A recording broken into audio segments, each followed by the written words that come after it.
to another edition of the Pagcast. I'm your host, Michael Pagani, joined alongside Niagara Ice Dogs forward Kevin He. Kevin, welcome to the Pagcast. Thank you again for coming on.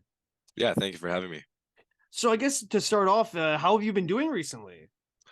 I've been doing okay. I mean, we just got off from a road trip to North Bay and Sudbury. So yeah, I was pretty tired, but today's an off day. So yeah. And coming off that 3-3, especially the North Bay and Sudbury trip, being a rookie, how tough was that to get used to? Yeah, of course. It's definitely like a new change. 3 games in 3 days, it's no small feat. So you always gotta make sure you're always recovering well, eating well, sleeping well, getting some good sleep in. And yeah, it's a lot of details you gotta pay attention to for sure. And I assume that you slept a lot today, right? Just after Oh the North yeah, Bay yeah. game. I slept yeah, I did sleep a lot. So And I assume that you take your rest days and very like it's a very prioritized, right? right, yeah. Yeah.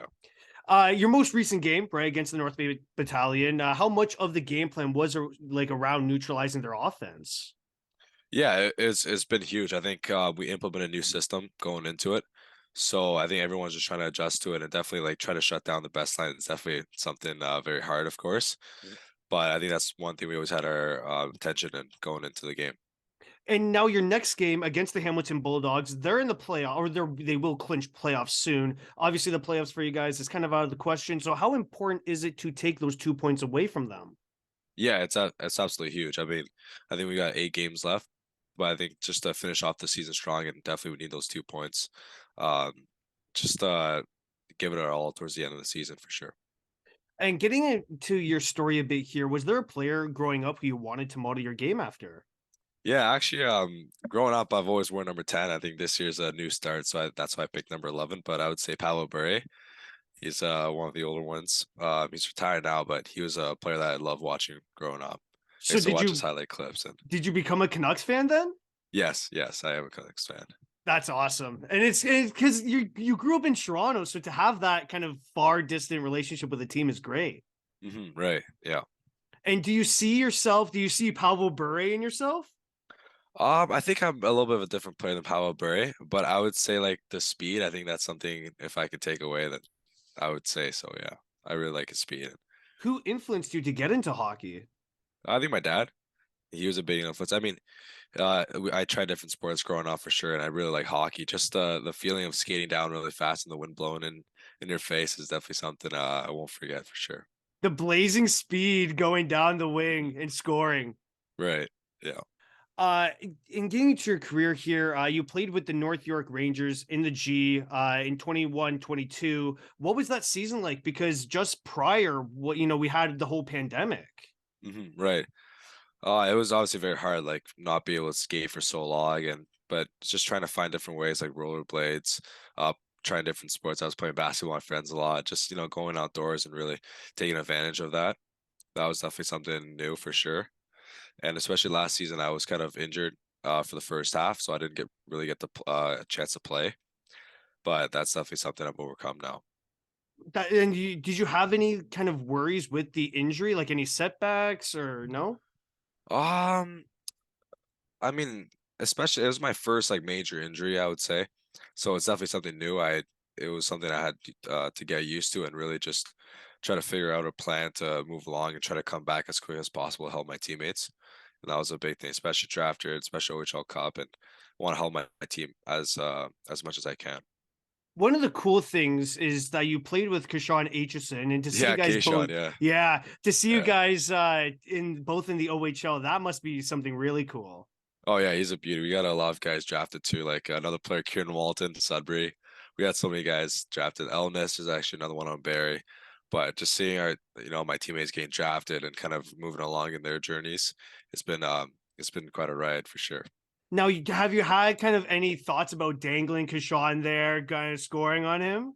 Yeah, I think we play him soon for sure. I think March 18th maybe. I think we play him in Barry. So that's always something at the back of my mind. I kind of want to get something going, me and Keisha, maybe some one-on-one situations, but Some we'll see. ISO. Yeah. Yeah, some ISO, yeah, for The sure. teams are gonna have to allow that. Yeah, I know. I mean, we used to go head to head during practice all the time. So why not in Barry? Yeah. Let's talk about your OHO draft here. What was that moment like getting drafted by the Ice Dogs?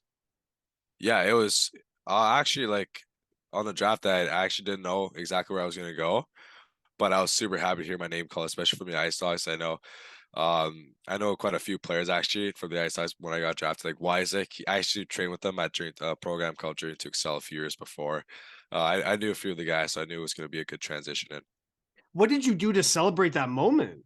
I was with my family. I think that's the most important thing. I was with my family. Um, I called my friends, and they were all there.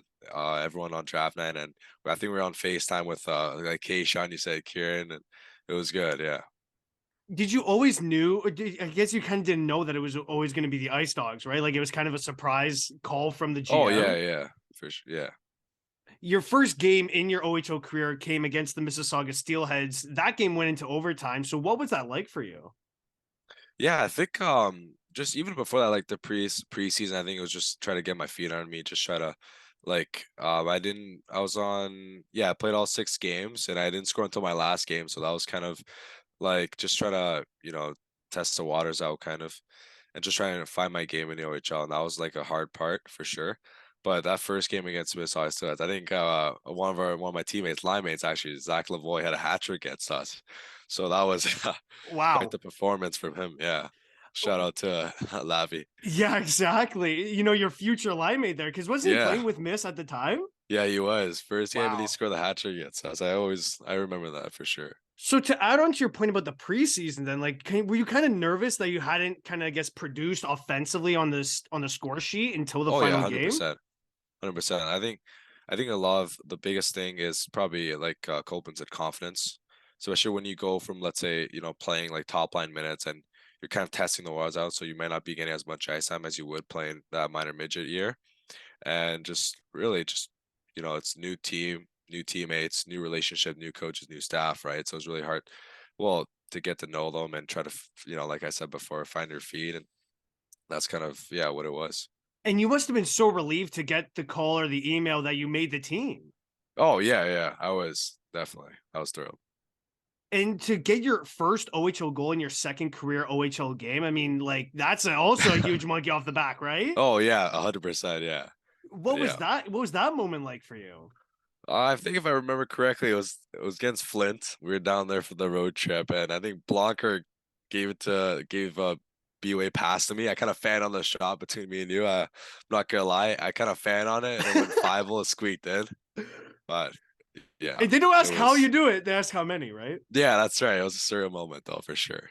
And well, because like you, and then I'm pretty sure you scored like a few like games later on home ice, right? Oh yeah, yeah. Yeah. So I mean, it's nice that you kind of got the away experience to score, and then as well, you kind of scored on home ice, with the home Right, crowd yeah. It would have been supporting better you. if I scored a home ice first and then away, but I'll Yeah, take it. Yeah, exactly. yeah. The front office for the Ice Dogs was quite active in moving players around. Did that affect the locker room chemistry at all? Um, I would say somewhat for sure. I think a lot of guys played on this team for a while, like before I got here, and I really got to bond with them a lot. And to this day, I still talk to them. I still text them and stuff, so we're pretty close. But yeah, for sure, it did affect us a little bit. But now I think everyone's really tight, and we got to know everybody on the team really well. So, So since the trade deadline, have you had any kind of issues generating line chemistry? not really. I really like my lane right now. I was with Asadorian and Lavi, so that was my line, and I think we produced pretty well. Yeah, I It, really like that. and with all the player movement, I feel like I just want to ask, like, did you ever feel that you were ever going to get moved? I'm not sure. I'm not sure. I mean, I think it's always there as a possibility, but I just didn't try to pay too much attention. Just, take it day by day and just put in the work while I'm here and leave it up Sorry. to the front office, like you said. Yeah, because like Mhm. you obviously want to focus on your own game, right? Right. Right, and you don't have all the moves kind of impacting Yeah, it. yeah. So It's it's not like, easy for sure. and it's kind of scary, with all the moves happening, and it's like, am I next? Am I not? Like, Hmm. is my time up? Right. And Yeah. you created such a close bond with the group, and you're That's hoping that true. Yeah. like it's a brotherhood there, right? Hmm. It definitely is. Yeah. So what was one of the goals you had in mind to accomplish this season? I think really just to find my game and really get just grow and develop on and off the ice, like as a player. and as a person off the ice for sure. Just like I would say, just yeah, just finding my game and just kind of see like how I could become a more trusted player, gain the trust of the coaches and stuff. Yeah, that was definitely one of my goals. Lots of players deal with stretches of inconsistent play. For you, how important was it to get in the groove offensively? Yeah, it's definitely hard. Like, when you're on a slump, if and like when things are going good, it's going really good, right? But I think just stay grounded. I think that's the biggest thing. Just come into the rink, get ready to work, give in your 110%, and that's just day by day, like I said before. Mhm. Have you played in any teddy bear toss games this year? Yes, one. I actually scored in that. I'm not gonna. Oh, really? Yeah, I did. What We was had that one moment teddy bear. like? That was against North Bay, and we actually won that game. We beat North Bay 6-2, I believe. I scored two that game, Oh, but one of them was a wow. teddy bear toss. Yeah, that Yo, was. did anyone have any money on who would be the teddy bear toss scorer? Actually, I'm not gonna sound cocky, but I think I had my money on Netter. Okay. On Netter, Yeah. he's a really good. But I think I still think maybe I could have got the. Well, I think I got the teddy bear toss, and I think I was telling the guys I might have a good chance here. So Yo, yeah, bet on me. yeah, but yeah. What was your initial reaction when all the bears started ringing down? Oh, Because it was obviously you're a crazy. rookie.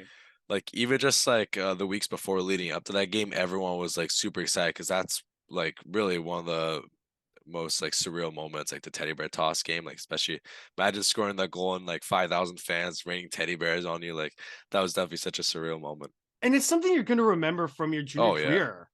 for Like sure. it's going to be one of your biggest takeaways when you look Yeah, back, right? definitely. Yeah. How did you stay locked in for the game? Because, like you mentioned, 5,000 teddy bears, it takes a while for it to clean up. Oh yeah. I mean, I think just enjoying the moment, the just enjoying the fact that I got to do it with my friends and teammates, and my family was there watching too that game. So just kind of soak it all in, and yeah. So, Juan Copeland wanted me to ask you this. What was your celly like when you scored the teddy bear toss goal? I really didn't have a Sully in mind, but I think I was a little hyper. I was a little excited, definitely. So wasn't really like it was just something I kind of made up in the moment, I would say. Yeah. It was just what felt right. Right. Yeah. Yeah.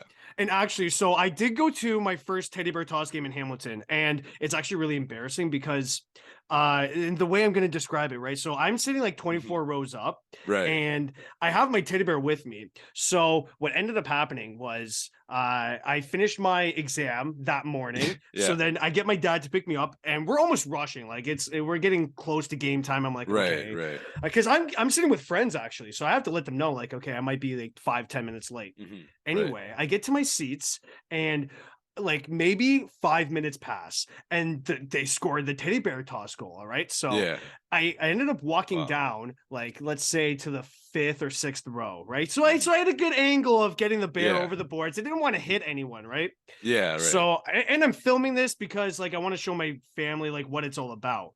Yeah. So I ended up having my phone in my right hand and the teddy bear in my left hand. I throw right-handed. So Yeah. what ended up Right. happening? So I'm filming this on my Mhm. camera with my right hand, and I throw the teddy bear with my left. It hits the back of the glass. Oh It my yeah, I didn't even make it over. God. Oh my God. That it was the most embarrassing thing ever. And so it hits the back of the glass, and like the kids that are sitting right behind the glass just ended up tossing it over.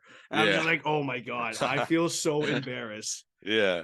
But No, yes, actually, that's my I teddy bear picked up toss. one of the teddy bears. It's still in my room right now. Yeah, Oh, it's a little really? souvenir. Yeah, one of the Wow. teddy bears. Well, Yeah, there you I go. think it was my first time, so obviously didn't know the drill, and I think all the big ones got taken already.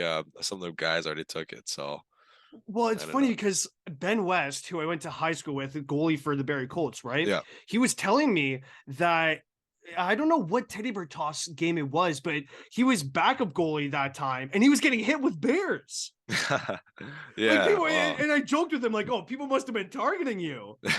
Yeah. That It yeah, but was. that's why the teddy bear toss is just one of the marquee events on the OHL Oh yeah, calendar. 100%. It's so sick. It's Yeah, it yeah. is. And my next question to continue this, the team is very young going into the home stretch of the season. What's the message right now? Um. I think right now going to the home stretch, just 8 games left, put everything on the line, just work your butt off, and just really try to finish the season as best as we can and finish strong, and that'll give us a good push for next year. Now, Niagara next year, Mhm. right? They put a bid in for the Memorial Cup. What would it mean to Right. host it? It would be such like it would be so amazing. I can't even describe if we can host a Memorial Cup. That would be so amazing. Yeah, That would be amazing because it would be it your would be second so year. sick. Yeah, it would be my second year. Oh Yeah, man, that's like a it's dream come true. oh yeah, 100%. And like, cause I'm from the Hamilton area, right? So Mhm. I've actually never been to the Niagara Ice Dogs Arena, but I heard it's really nice. Oh, the Marine Center, it's so sick. We have Yeah. like 5,000 seats. It's I love it. It's such a beautiful rink. Uh, so obviously next year it could be a big year with Niagara hosting it, but for you individually, you have the chance to get drafted. What are you going to work on to ensure that happens? I think I've been working with a lot of coaches back home in Toronto. That's where I'm from, and I think really just work on all aspects of the game. I think that's a big one. Just make sure that try to balance everything out. I would say, and especially just maintaining my fitness, getting my physical kind of aspects up for sure. What's your typical game day routine? Um, I don't really have like the most like set routine. I would say on the team. But game day, I usually go to school. Like most game days, I actually have school in the morning. So that kind of does like mess me up a little bit. So I would go to school, I'll go home, and then when I go home, I have maybe 2, 3 hours to rest. Yeah. So I'll try to take a pregame nap. Big And pregame nap guy? oh, not actually, not that Oh, big of a really? pregame. Yeah. Sometimes I can't fall asleep. I just lay in my bed and I'll just I don't know, watch Netflix, chill, relax. Yeah, But exactly. yes. So I don't know. I just have a hard time falling asleep during the day, but sometimes if I could, I'll try to take a pregame nap and then eat and then get picked up for the game. It's funny because like a lot of players, when I talk about their draft day, they always find out at school that they got drafted. Yeah. Yeah. I just find that hilarious. Yeah. It's like, That yeah, is, hey, yeah. hey, sorry, I have to use my phone. The Niagara Ice Dogs GM's calling me. Yeah. That would be so funny just with your classmates and you get a call from the GLA. Yeah, it's the weirdest thing possible. Mhm. Who do you think is the hardest player to defend and why? Hardest player? Um, one player I actually like. Well, one player from Barrie actually. Cardwell. Yeah, he's He's sick. yeah, he is pretty sick. And then I would say another one would probably be a Denny Gore on Owen Sound. Yeah, When we played against Owen Sound, like you could notice him, like he's nasty, like he's gross. Like some of the things he do, like his one hand, like he would pick up the puck with one hand on the stick. Like some like the small details, like if you really pay attention and you break down everything he does in the game, it's really impressive. Like if you just watch him, like I kept my eyes on him during the shifts that he was on, and I was on the bench. Like just the way he thinks of the game, it's really impressive to me for sure. yeah, you're probably happy that Definitely you were on the defending him bench. is yeah, like defending him is definitely it's gonna be really hard. And he uses his teammates so well too. So He does. yeah, it's always hard. And Owen Sound, they're a really fast paced team and they're aggressive. Like they got all five guys moving around the zone, so that's definitely a hard team to play against for sure. And that can really mess up the defensive structure, Hmm. which can lead Yep. to penalties, right? They're just so good Right. that way. Yeah. Yeah. That's a huge factor for sure. What has been your favorite OHL arena to travel to? I think pretty easy one. London. They got a Yes. sick rink. I mean, I think every player loves to go to London for sure. They got a sick rink over there, but I really like the Marina Center where we play. We definitely got a really good nice rink as well. Well, because London, like they sell out on a consistent basis, Oh right? yeah, when we were there, it was pretty like I think was it almost 10,000 fans. It was pretty good. Yeah. How about your least favorite? Least favorite? Yeah. Um, I don't. I probably Sudbury actually. Yeah, that drive is brutal. It's egregious. It's The gross. drive is bad. Just I don't know. There's just something about that rink I don't really like. It's I think one of the oldest rinks in the league too. It's yeah. I asked my friends, like a lot of them say like Owen Sound or like things like that, but Well, I I don't heard know. Owen Sound has really weird like corner boards. Yeah, that's true. Yeah. So that's the kind of drift that I'm getting as to Right. why people don't really like playing there. Yeah, but with me, I did score that game, so I'll give him credit. I did score in Sudbury as well, but I just don't like the Sudbury ring. And that wolf that crosses that goes around. I don't know if you heard about that when I they actually score. haven't. There's like a wolf that goes around on top of the rink. So It's a myth. yeah, yeah. What do you spend your off seasons doing? I would say working out. Either working out or spending some time with friends. I think we go to yeah, just hang out, play basketball. I usually hang out with my neighbors too. Like they're pretty sick and Is it yeah, a big mainly basketball training. and not a big golf? Because a lot of hockey players golf. Like from I'm what actually I've not talked with, the biggest golfer actually. I'm not a big golf guy. Yeah. I'm just big into mini putting. That's it. Oh yeah, I like mini play too. Yeah. Catch me on the mini golf course, not the Oh, driving swimming range. too. I swim a bit. Okay, nice, nice. Yeah. As we're closing off this interview here, do you have any advice for younger hockey players? I think the biggest thing going into OHL for younger players that are getting drafted, in my opinion, would be confidence actually, like Coben said. Because it's just such a big switch, like just in all aspects of life, really. You take a look at the hockey component, you're not getting as much ice time like as you would, playing your minor midget, right? Like a lot of high talented, high touted prospects come into the league and they don't get the first line minutes. They don't get the first power play. So that's definitely, and then it's like it's hard to produce, right? If you're on the fourth line, you're getting like fourth line minutes. It's hard to produce on that line, and you're like, oh well, I was such a good player in minor midget. Like, why is it not transitioning and stuff? But I think just work hard and don't really focus on things that you can't control. And even just a change like going to OHL, like living with a billet family, like those things like social life, it can always affect, not just on the ice, right? There's a lot of factors off the ice as well. But I think just having the confidence and just, do your own thing and just make sure you get better every day. And that's, I think, the biggest takeaway.